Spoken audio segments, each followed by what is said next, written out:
வணக்கம் மக்களே, 12 டக்கர். இது ஆச்சரியங்களின் அணிவகுப்பு. அன்பு காட்டுறதுலையும் பாசம் வைக்கிறதுலையும் மனிதர்களுக்கு முன் உதாரணமா இருக்கிற நாய்களை பத்தின 12 டக்கரான தகவல்கள் உங்களுக்காக. நாய்களுக்கு நேரத்தை கணிக்கிற ஆற்றல் இருக்குங்க.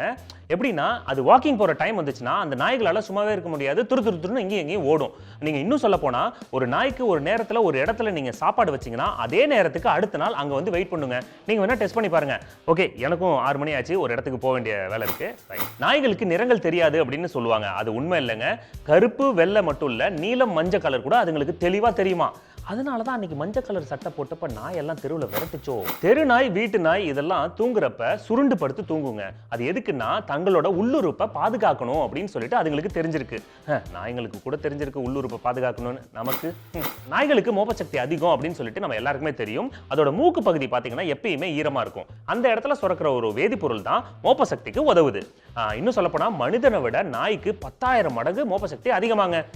என்ன இருந்தாலும் நாய்களை விட மனிதனுக்கு தான் சாயந்தரம் அந்த கடையை தேடி பிடிச்சி போய் வாங்குறதுக்கு தெரியும். ரஷ்யாவில் இருக்கிற ஸ்ட்ரீட் டாக்ஸுகள்லாம் ட்ரெயினில் டிராவல் பண்ண தெரியுமா. சரியான ஸ்டேஷன்ல ஏறி அது இறங்க வேண்டிய சரியான இடத்துல கரெக்டாக இறங்குமா மோப்ப சக்தி யூஸ் பண்ணி. இது டெய்லி சாப்பாட்டுக்காக இப்படி ஏறி இறங்கி பழகிடுச்சுங்க.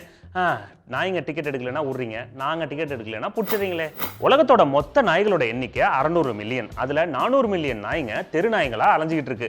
இப்போ 10 பேர் இருந்தா அதில் 2 பேர் மட்டும் பணக்காரனா இருக்கிறது இல்லையா. உலகத்தோட முதல் நாய் 31,700 வருடங்களுக்கு முன்னாடி வாழ்ந்ததா ஆராய்ச்சியாளர்கள் சொல்றாங்க. அந்த நாய் இப்ப இருக்கிற சைபீரியன் ஹஸ்கி நாய் போலவே இருந்திருக்கான். உலகத்திலேயே அதிகமா வளர்ப்பு நாய்களை வளர்க்குற நாடு அமெரிக்கா. அங்க மட்டும் 75.8 மில்லியன் நாய்களை வீட்டுல வளர்க்குறாங்களாம். நாய்களை பாசமா வீட்டுல வளர்க்குறீங்க, மனுஷங்களை ரோட்ல துரத்தி விடுறீங்க. ராஜபாளையம், சிப்பிப்பாறை, கன்னி இதெல்லாம் உலக புகழ் பெற்ற நம்ம ஊர் நாய்ங்க.